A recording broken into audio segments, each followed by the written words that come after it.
বাংলাদেশে কথিত সংখ্যালঘু নির্যাতনের অভিযোগে ভারতে বিক্ষোভ ও দেশটির গণমাধ্যমে একের পর এক অপপ্রচারের জেরে দুই দেশের সম্পর্কের এখন তলানিতে। আর তার প্রভাব পড়েছে পশ্চিমবঙ্গের পর্যটক খাতে। প্রায় শূন্যে নেমেছে বাংলাদেশি পর্যটকদের সংখ্যা।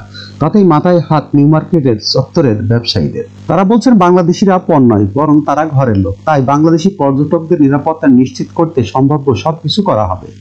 ঢাকা দিল্লি উত্তপ্ত সম্পর্কের প্রেক্ষাপটে সম্প্রতি বাংলাদেশি পর্যটকদের বয়কটের ডাক দিয়েছে পশ্চিমবঙ্গ ও ত্রিপুরার কিছু হোটেল।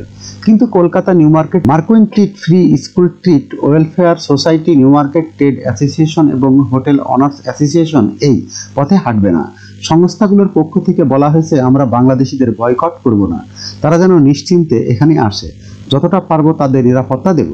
শনিবার 7 ডিসেম্বর সংবাদ সম্মেলনে সংগঠনগুলোর পক্ষ থেকে তাদের অবস্থান স্পষ্ট করা হয়।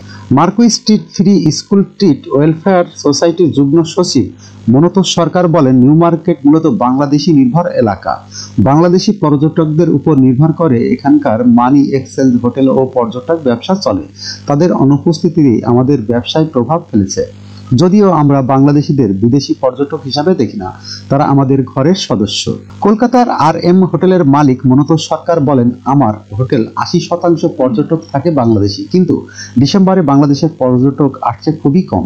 তিনি বলেন, সম্পর্ক নষ্ট করার জন্য কিছু গুজব ছড়াচ্ছে, কিন্তু সেদিকে কান না দিয়ে বাংলাদেশি পর্যটকদের বলবো, এখানে আসুন।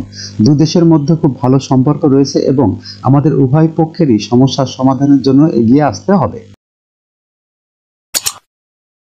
যখনকার খবর তখনই দেখতে চোখ রাখুন সুন 24 টিভিতে। চ্যানেলটি সাবস্ক্রাইব করুন।